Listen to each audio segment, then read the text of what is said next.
One winter's night in 1995, 3 gangsters drove down a country lane in the village of Rettendon. They were the notorious Essex boys, and they were falling into a trap. Their reign as one of Britain's most ruthless drug gangs was about to end. Within minutes, all 3 men were gunned down in a violent ambush. He shot Rolfe behind the ear, he shot Tucker in the side of the face, and then he shot Tate in the liver. The next morning, Rettendon awoke to a horrific crime scene. And the Essex boys were destined to go down in underworld legend. Detectives believe the killings have all the hallmarks of a gangland murder. As the media feasted on the story, it emerged that areas of Essex were in the grip of a violent drugs war, waged by bloodthirsty gangs. The dirty business of drugs in Essex overtook most counties. If you start dealing with drugs in back alleys, in farm tracks, you're probably not going to drive out of there, and that is what Essex became. The Essex boys' brutal end epitomised the county's plight as gangster battled gangster and created a living nightmare for police. Danny Woolard is a veteran of the Essex underworld. Since the 60s, he's made a fortune from robberies and now lives on a piece of prime Essex real estate. Leave off, wait! He witnessed brutal drug wars transform the county. The only people who make a living are drug dealers. I don't know why drug dealers wouldn't deal with it. I don't trust them for one thing. I wouldn't trust them. And they've not done their apprenticeship. They do a couple of drug deals and they're villains. Woolard is part of the criminal old school whose violence built gangland Essex. Like many successful criminals, he grew up in London's East End, which in the 1960s was a hotbed of organised crime. Woolard had a reputation for violence, and in the East End, that was a valuable commodity. He was employed by gangsters to force businesses to pay protection money. Amongst those paying for his services were the notorious Craig twins. I think that was good as gold. I think they was nice boys. I found them good company. They always paid you what you asked for. It was easy money, and anything with violence, really, I was involved in. Ken Tappenden joined the regional crime squad covering London and the surrounding counties and was targeting the Craigs' extortion rackets. If you didn't pay them to look after you, then they actually damaged you. It's as simple as that. That's how extortion works. They were the people to catch. In 1969, the police crackdown sent shockwaves through the underworld when the Craigs were jailed for life. For years they'd seemed untouchable, but their very public murder of 2 East End gangsters signalled the end of their empire. Woolard learned a key lesson. It paid to keep your head down. I mean, you're better off going doing them things with a trusted friend or on your own. That way, you know, cuts the risk down, doesn't it? The police had issued a challenge, and Woolard saw the writing on the wall. To carry on his criminal career, he'd have to work outside of the capital, beyond the reach of London's police. Villains saw that their life was endangered. They're an endangered species all the time they walk around London. With the police on their trail, criminals were facing extinction. To survive, they fled the overcrowded and over-policed East End. They needed a new home, and they knew just where to look. EastEnders always look to Essex as a place to get away to. It's always where you wanted to go, a weekend away. So there has always been this thing about getting away to Essex. A new generation of criminals emerged in Essex, ruthless in their determination to follow in the footsteps of the Craigs and become kings of this new underworld. People like the Blundell family, they actually stepped into their shoes. And I say that they were more dangerous in the way they thought, the way they operated, the way they undertook their criminality than ever the Craigs would have been. Billy Blundell was one of the most powerful figures in the Essex underworld. The worst thing you can ever do in a criminal fraternity is be successful. A policeman's son, Blundell had also grown up in the East End. With his brother Eddie, he got rich selling ice cream as the capital's swinging image attracted unprecedented numbers of tourists. But the Blundells were men of violence, and any competition were literally beaten off. I've had more fights on the cobbles than I ever did in the boxing ring. But it was the norm. We didn't think it was, you know, there'd be loads of tourists about, like a bit of fun for them. By the 1970s, the Blundell's ruthless approach to business had made them a lot of money. Billy Blundell could now afford the Essex life he couldn't get in the East End. It was my dream to buy a small holding and build a house there and have a lake and stables, and that's what I did. I had my dream come true. Now that he had a foothold, Blundell was ready to expand his empire. The bloody battle for the Essex underworld was about to begin, and it started in a remote field. In the summer of 1971, the county was in a celebratory mood. 150,000 people flocked to the quiet village of Wheely in North Essex for a pop festival featuring stars like T-Rex and Rod Stewart. The Blundells were running catering and brought their own security. Other traders knew they had to pay them a cut or pay the consequences. But as the event got underway, the brothers realised they weren't the only violent gang in town. The Hells Angels turned up, about 200 of them on motorbikes and all that, and just pushing the workers off and just helping themselves out dogs and hamburgers, and they were powerless to stop them, you know. The fearsome Hells Angels were bad for business, and Billy knew they had to be dealt with. At that time, it was like hippies and all that, you know, and overnight everybody was walking around with these ponchos on, had some ponchos, you know.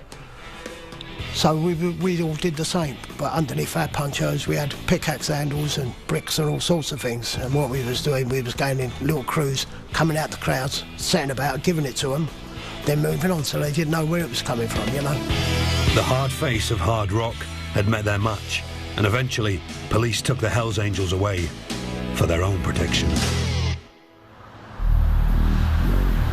Billy Blundell was establishing himself in Essex, but he was fighting battles on many fronts, and this got him noticed. They said that we were fighting for the remainder of the Cray Empire. It wasn't, it was just pure jealousy. Later that year, the violence spilled out onto the streets during a feud with a rival gang. Ilford High Road was quite busy, and all hell broke loose, basically, because I'm firing in the street, people are running for cover, went on and on, you know. Blundell was arrested and charged with attempted murder. In court, one detective came under attack from an unlikely member of Blundell's family, his mum. She said, "You bastard," she said, "you're always picking on my boys, all the time." He said, "Mrs. Blundell, I'm not picking on your boys at all. Your son shot 3 people in Ilford High Road in front of witnesses." She said, "You bloody liar." She said, "My boys are good boys, I don't do them things. So you can't do no wrong in your mum's eyes, you know." He did no wrong in the jury's eyes either. They found he'd acted in self-defence. It would be another 11 years and 13 trials before the law finally caught up with Billy Blundell. But while Blundell fought on the streets and fields, on the coast, a new type of crime was emerging. Essex was a gateway to Europe, and at ports such as Tilbury, millions of pounds worth of goods were loaded onto lorries every day. On the open roads, trucks had always been vulnerable to hijackers. Now, enterprising criminals bought farmland in the countryside and rented out barns for hijackers to store their stolen goods. The barns became known as slaughters because of the way the trucks were stripped to the bone. Lorry loads of whiskey, gin, whatever you wanted to say went off the roads, and that turned out to be the next area of crime. They run it into a slaughter and you wouldn't find it for months. Billy Blundell now lives in rural Essex. He's a wealthy man and enjoys pottering around on his farm. Hello, boy. In 1983, shortly after appearing in a TV documentary, Billy Blundell was arrested on his Essex farm for conspiracy to manufacture amphetamines. The Crown said the drugs were worth nearly £1 million on the black market. They said Blundell was the gang's Mr. Big. The judge described him as an evil man. To this day, Blundell protests his innocence. I rented them a house that I owned, which they used. Although I knew what they was doing, I wasn't a part of their conspiracy. They got raided by the police, and the police put me up as the Mr. Big in the background. Here you go, Prince Philip would have got found guilty. At Chelmsford Crown Court, Blundell got 8 years jail for conspiring to run an illicit amphetamine factory. So that was number 13.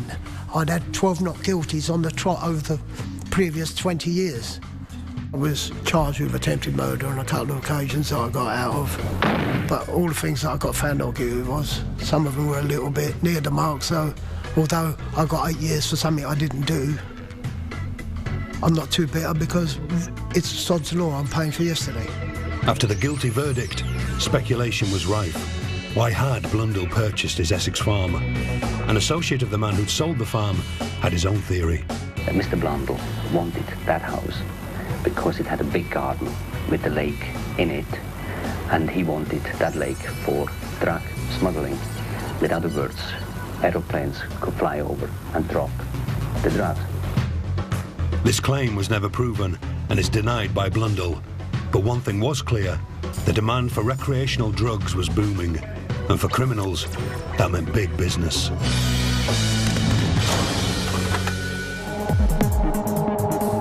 In the mid-80s, an underground youth movement became a cultural phenomenon, and it would change the Essex underworld forever. The 1980s was quite important, and drug use started to go mainstream, and ecstasy use really was the trigger for that.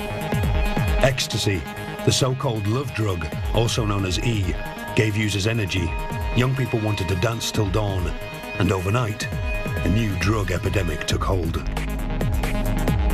You could not dance for 15 hours with a bottle of pop and still have a happy face unless you scoffed these. I guarantee to you. So we knew something was happening. A pioneer of the new movement was Andrew Pritchard. The rave scene came about in my very, very late teens, early 20s. A new music had emerged on the scene known as acid house, and a drug had emerged also called ecstasy. Pritchard began staging illegal parties which attracted thousands of people to warehouses and open spaces in London and Essex. He didn't pay for the premises, he just turned up, took over and charged admission. While he didn't provide the ecstasy, Pritchard knew his events depended on the drug. Without it, there wouldn't have been no parties, and the parties would have been very lame. As I say, if there wasn't a drug dealer in the venue, we'd have to go out and find one. Otherwise, the party would be dead. People wanted to party, and Pritchard made it happen. He mobilised legions of revellers to descend upon unsuspecting villages in their thousands. Under pressure from horrified communities, Thatcher's government needed to appear strong. The conservative media joined in the fight. National radio banned acid house music, and newspapers ran sensational headlines. The government tasked Ken Tappenden with the tough job of breaking up the party. The organisers were better than we were. I only wish I had them as my lieutenants, because they were brilliant. They could organise thousands of people in 2 hours to go from one spot to another. The military can't do that now. The police definitely couldn't do it. Broadcasting on pirate radio and using newly available mobile phones, Pritchard kept one step ahead of Tappenden's pay party unit. Essex was ideally situated for the raves. Drugs came in from the coast, and in the open fields and derelict buildings, Thatcher's generation partied. Pritchard's illegal events company, Genesis, was going from strength to strength. The admission would be between £10 and £20 a ticket. You could probably, out of a good event, maybe take 70 to 100 grand in a large warehouse. By the age of 22, Andrew Pritchard had made his first million. It was a MTV pop-style lifestyle. It was great. The cars, you know, the clothes, the jewellery, the women, you know, you had a great life. And, you know, every 21-year-old wants to do that. But you couldn't make this kind of profit without the underworld taking notice. And in the 1980s, armed robbers began to realise there were easier ways of making money than holding up banks. They knew that if they carried on armed robberies, they're going to get banged up, they're going to get shot on the plot. To avoid police marksmen, robbers looked for a softer target, and raves were easy pickings. You didn't see a bank robbery all the time you had acid parties. Never. You didn't have to. If they could go to half a dozen parties on a Friday, Saturday night and walk off with a couple of £100,000, as they did, easy money, isn't it? Pritchard was taking massive amounts of cash, kept not in vaults and safes, but bin liners and sports bags.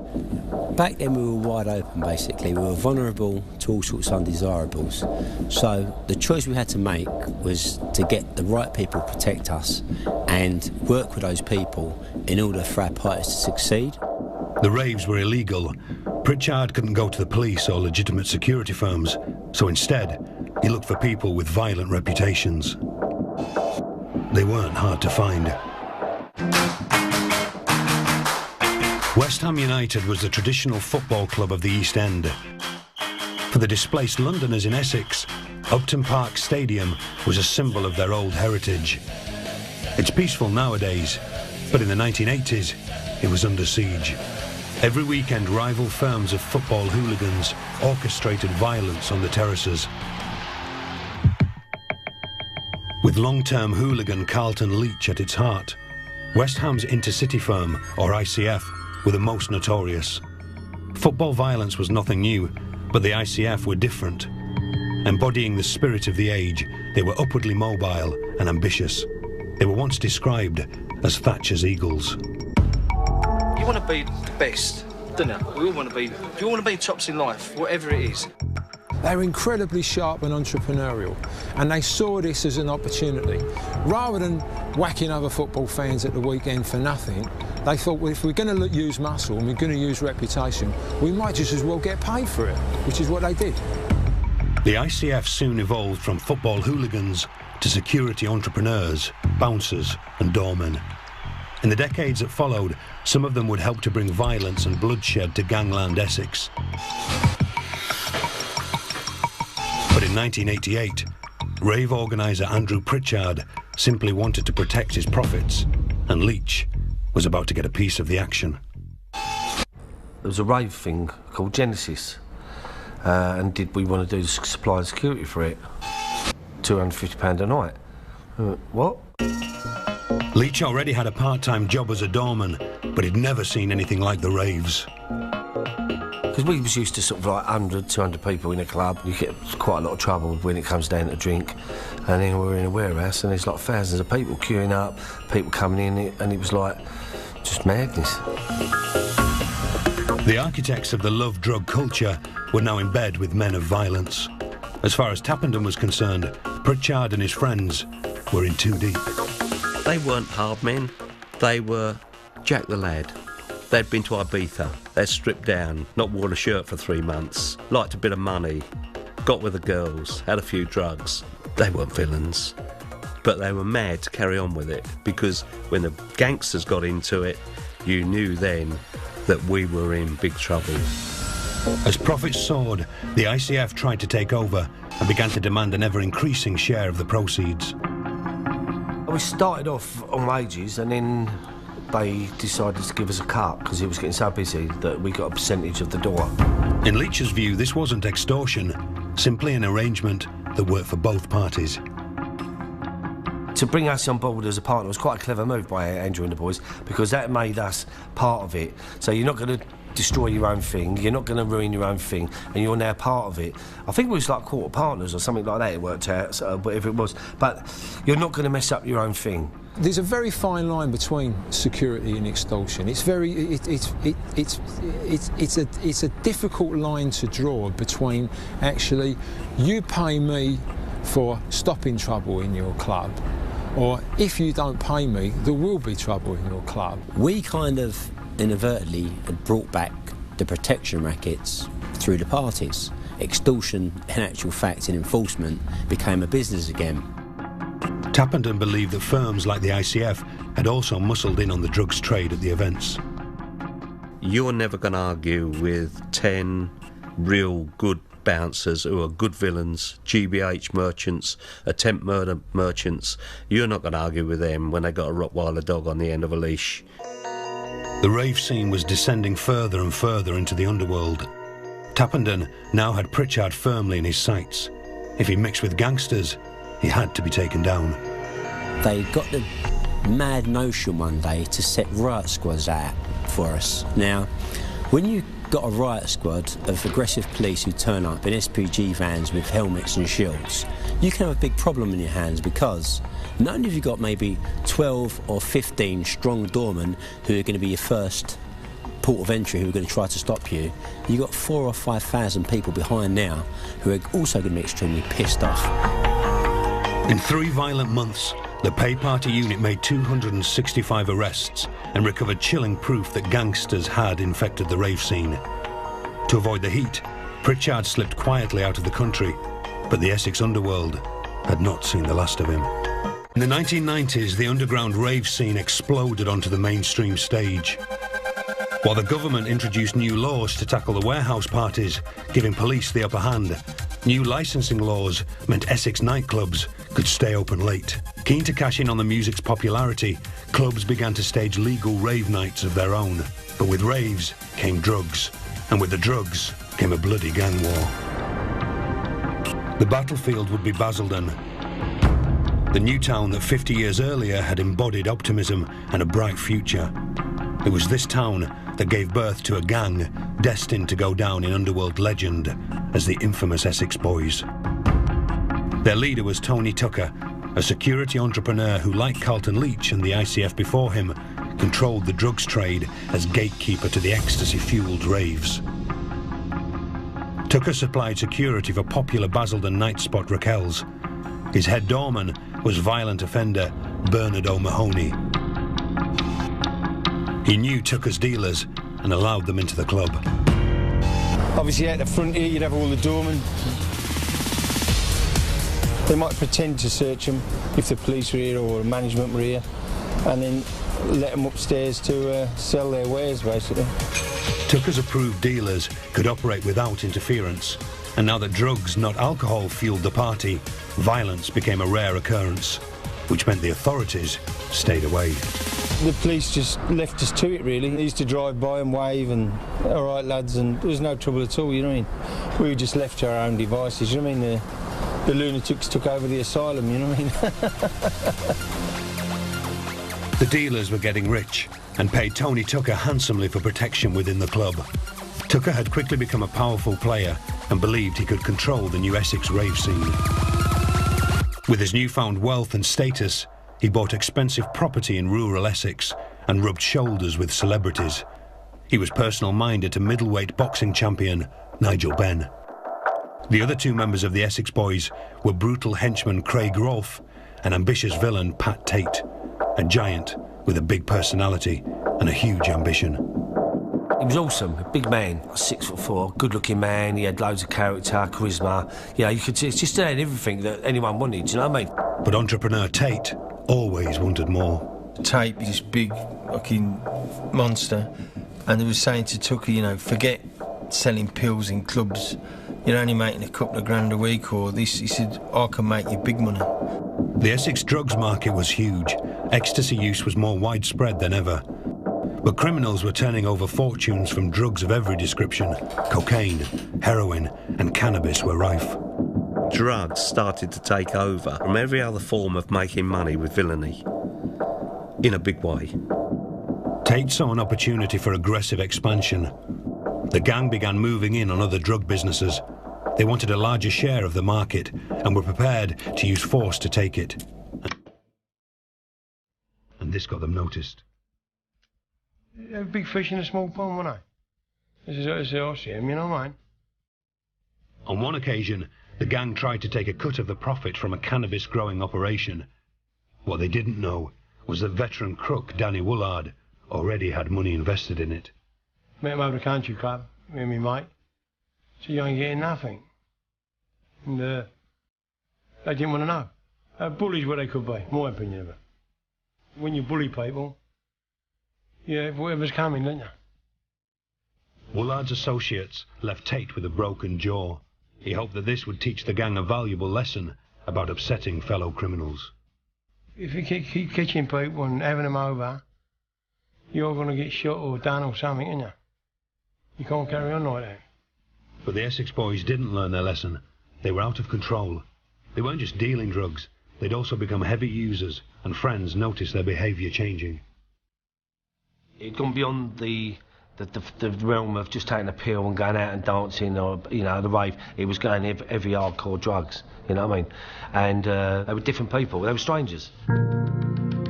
Crazed by drug use and a thirst to expand their business, the gang were ruthless to their enemies and associates alike. If people messed up, the way Tony and Pat were is they had to be punished, you know. When a small-time seller who worked for them lost money on a drug deal, Tucker and Rolfe made him pay with his life. He was kidnapped and, according to O'Mahony, given the gang's signature treatment. He used to get a syringe and put steroids in it and other drugs, heroin and things like that. And they used to call it champagne. The victim was forcibly injected. The cocktail was lethal and he died a horrible death. The message was clear. The gang were not to be crossed. And when Rolfe went to the back of the car to throw him out the car, they discovered he was dead and just threw him in the ditch like discarded rubbish, really. Word of their brutality quickly spread throughout the underworld. But in Essex at that time, police described a curtain of fear, and no one was talking to them. For victims caught up in drugs, the last place you could turn was the police. With the authorities unable to act, it fell to the old criminal establishment to worry about the underworld's new upstarts. Now free after serving his time for the amphetamine conviction, Billy Blundell was not impressed. Injecting people up and throwing them in ditches to die and things like that, which they did, you know, so they were the worst of the worst. So, you know, you couldn't afford to take chances with them. They had to go. The Essex boys were making enemies in high places, but one victim would fight back. Pat Tate had begun using heavy drugs, and when his close friend Steve Nipper Ellis confronted him about it, it provoked a bitter feud.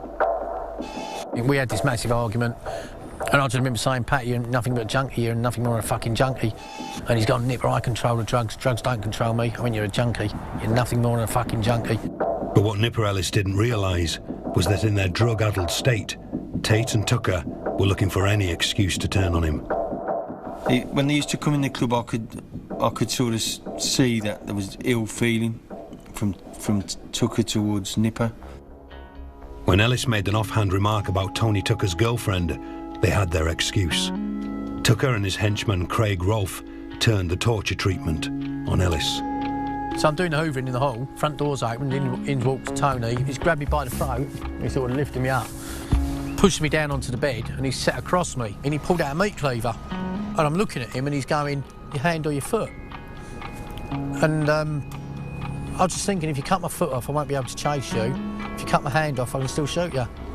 And I'm left-handed, so I held out my right hand, and I just sat there, closed my eyes, thought I'm going to scream, I'm going to cry, it's going to hurt, I'm going to kill you. Tucker allowed Nipper to keep his hand, but he left the flat with many of his belongings, while Rolfe wiped excrement over the walls. High on drugs, the gang had become monsters. In the days that followed, the gang decided they had let Ellis off lightly. Tucker and Tate told friends they now planned to torture and kill him. But when the gang threatened his family, Ellis decided to strike first. He went to Pat Tate's Basildon home to murder his former friend. Come up into his back garden, I had the handgun, and I just thought, I'm going to shoot him, simple as that, I'm going to shoot him. Picked a rock up, threw the rock through the frosted glass. Since the glass broke, there was Pat, and he's having a shave, and he's looked like that. What had happened is the gun hadn't fired properly, it had gone click, click, bang, and the third bullet hit him in the arm. All I could hear was screaming, and Pat was on the phone going, please, please, I've been shot, I've been shot. Ellis escaped, and Tate was taken to hospital. But the Essex boys had been attacked. and wouldn't take it lying down. They drew up a plan to lure Nipper Ellis to the hospital, promising a truce. Tate hid a weapon in the bed sheets and waited for Ellis to arrive. But fortunately for Nipper, and unfortunately for Tate, fortunately for everyone else, a nurse making up Tate his bed found the gun, called the police, and he was recalled to prison. Pat Tate had been on parole for a robbery, but possessing a firearm breached his conditions and he was sent back to jail for 18 months. Tate refused to give evidence against Ellis, but the gang had threatened his family, and Ellis's war with the Essex boys was only just beginning. I had to kill them. That was all I knew. I just lived to kill them. While in jail, Pat Tate was filmed for a news item about the prison gym. But while playing the model prisoner, he was busy planning his drugs empire. Tate decided that away from the raves, the Essex boys could be making much more money with much less risk. The trouble is with the rave scene, if you have 500 ecstasy pills, it's no good sitting in the corner of the club with them in a bag and not telling anyone about it. You have to approach as many people as possible to sell as many as you can, and the more people you tell, the more chance you are of being grassed up. So Tate, in his infinite wisdom, thought that was a bad idea. Tate wanted to move up the underworld ladder and into importing drugs. With the longest coastline of any county and major ports like Tilbury to exploit, it was possible to make a lot of money from smuggling drugs in Essex. A teenager called Leah Betts fell into a coma after taking a single ecstasy pill. The tablet had been bought at Raquel's, putting the club firmly under the national media spotlight. Raquel's was being named as the source of the drugs, so I just knew this was going to cause murders, you know what I mean, or mayhem. The mainstream drug scene now had a high-profile victim, and the press were demanding answers. What happened behind the doors of Raquel's was now a matter of nationwide public interest. Rang took it, and he just went off the edge, you know what I mean? They're going to be trying importing drugs while under the media spotlight, you know what I mean? The party was over. Police were now all over the club, warning customers about drugs and determined to discover how an 18-year-old girl had been supplied with ecstasy. The stage was set, really. Tate was threatening everyone and everything that moved because his plans to be an international drug smuggler were falling apart. Unable to do business, they pressurised and threatened their underworld partners for money. Then, as Leah Betts lay dying, O'Mahony says the police came to see him. He was about to have to decide whose side he was on. They said, we're trying to get one of the pills that she'd taken from that batch so we can analyse it and he might be able to help. And I said, I'll get you one. Tucker went mental. He went, you can't be dealing with the police. And I sat at home, and I've got kids, you know what I mean? And I sat there and I thought, well, what's more important? You know, some drug dealer or an 18-year-old girl? And there was no choice. I didn't even think about it hard, do you know what I mean? I just thought, I'll get them one. To the Essex boys, this was a clear act of betrayal. Dorman O'Mahony was now a marked man and learned from police that the gang were coming after him. So I got my then partner and 2 kids and I put them in an hotel at a place called Rettendon. And we stayed there the night. O'Mahony wasn't the only one under threat. Raquel's regular drug dealer owed the Essex boys money, but with police all over the club, he couldn't work and he couldn't pay his debt. When the Essex boys threatened him and his family, he turned to the one man in Essex he knew could help him. I said to him, yeah, it can be sorted out. I said, I'll make a phone call now and get it sorted out for you. I made a phone call and a guy turned up on a motorbike with a crash helmet with a 9mm gun. Blundell provided the terrified dealer with the gun, the chaperone and some simple advice. When they turn up, shoot one of them straight in the cobblers. You ain't going to kill them, just shoot them straight in the cobblers, or even both of them. The dealer declined this helpful offer. Instead, Blundell called the Essex boys to a meeting. Only Tate turned up, and Blundell took the chance to warn him that his association with Tucker was dangerous. He didn't seem to care much. And I said to him, you know, it's all right him keep blanking and all that, but what happens if someone creeps up behind him and goes bang in the back of the head? If you're with him, you're going to get it as well. He looked at me and I said, well, if it happens, it happens. 3 days later, it happened. They were found in this Range Rover. All three men were shot through the head at point-blank range. Detectives believe the killings have all the hallmarks of a gangland murder.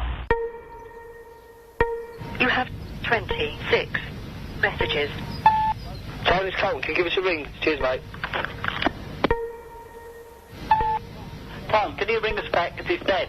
We're worried. Will you ring us straight back as soon as you can? Hi, it's only me. Can you just give us a ring, please? Let us know you're alright. Because at the moment I think you're dead. On the night of December the 6th, 1995, the gang were lured to this remote country lane, where they were ambushed by two mystery gunmen. O'Mahony thinks he knows how it went down. The front of the car was adjacent to this tree. The vehicle stopped and there was a 5-bar gate there. And the fourth man in the vehicle said, wait here, I've got the key. As he's kneeling down by the gate pretending to unlock it, a fifth man was lying over there in the undergrowth. He came to the back of the car. So he shot Rolfe behind the ear. He was killed instantly. His hands remain on the steering wheel. His foot's on the brake. His shot took her in the side of the face.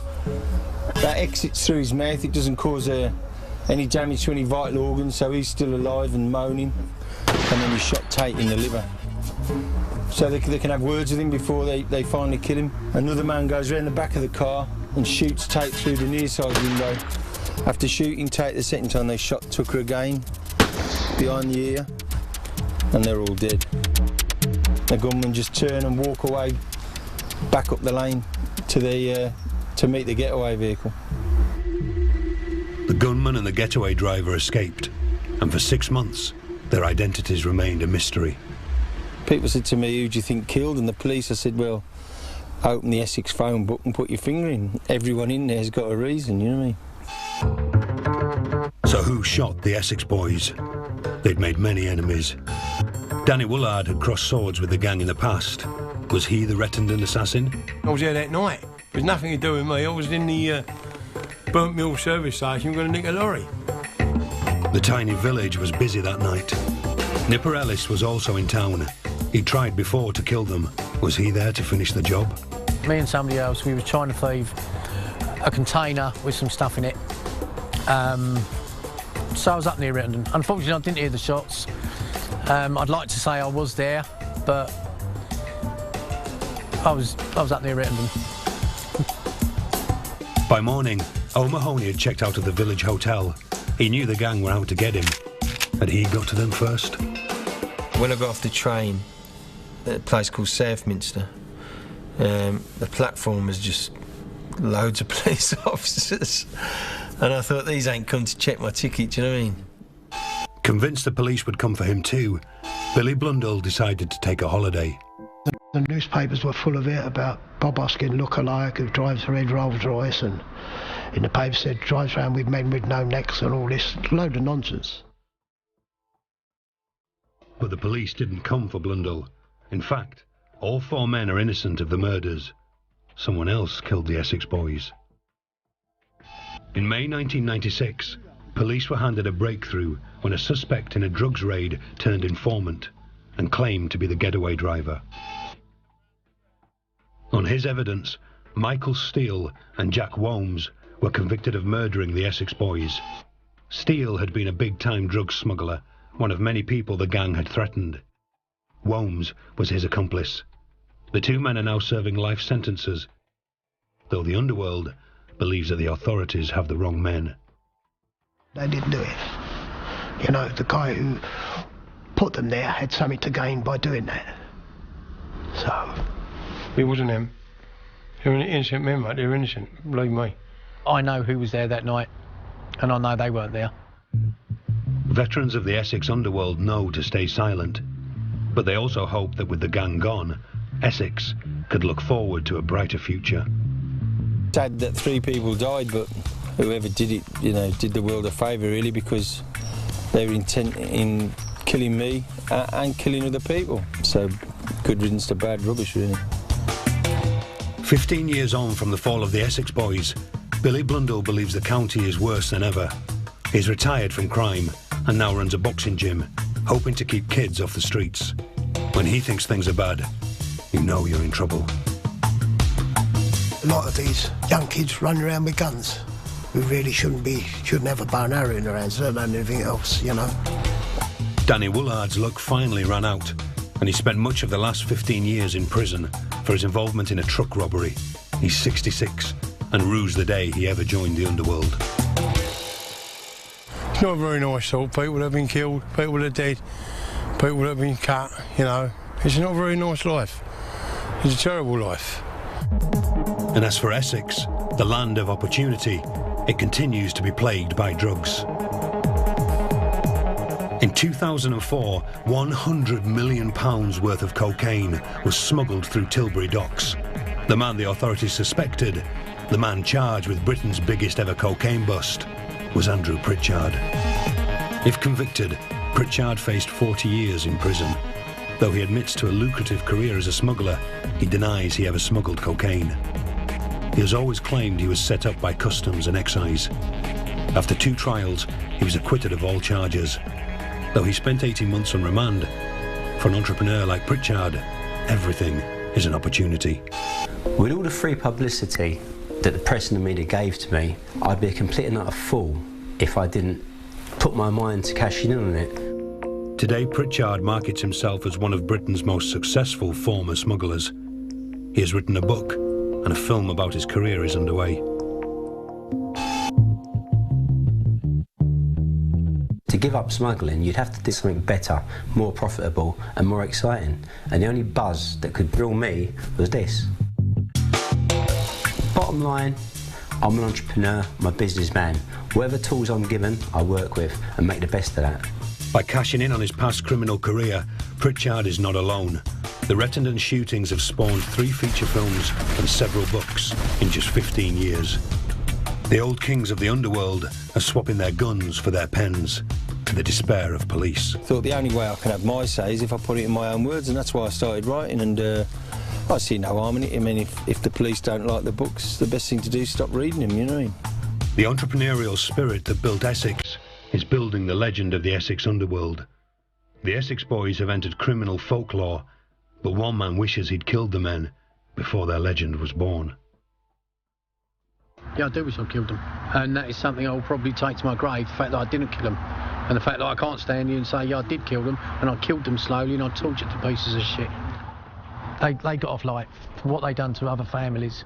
I hope I meet up with them in hell.